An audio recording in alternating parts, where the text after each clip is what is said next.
Hello everyone, মাই PM ব্লগসে সবাইকে welcome. সবাই কেমন আছো? আশা করছি ভালো আছে। আমি তো খুব ভালো আছি।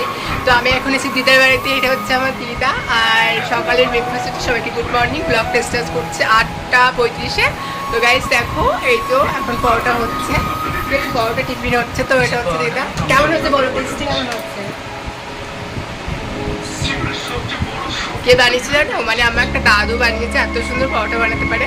তো চলো তোমাদের সেখানে নিয়ে যাই। তো গাইস এই দেখো হচ্ছে পরোটা, ঠিক আছে? তো স্পেশালি পরোটা খুব সুন্দর হচ্ছে। তো ফার্স্ট থেকে ভিডিওটা বানাতে পারিনি, তো এই হচ্ছে পরোটা বানানো হচ্ছে। আর এতে গ্যাসে ভাত হচ্ছে এক সাইডে।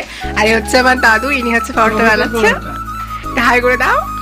টমেটোর পরোটা হচ্ছে। দেখো টমেটোর পরোটা খুব সুন্দর হচ্ছে, ভীষণ সফট হয়েছিল, নরম হয়েছিল, খেতেও খুব সুন্দর হয়েছিল। তো কি করে বানাতে হয় অবশ্যই দাদু পরে বলে দেবে, ঠিক আছে? আমি ডিসক্রিপশন বক্সে দিয়ে দেবো, ওখান থেকে দেখে নিতে পারো।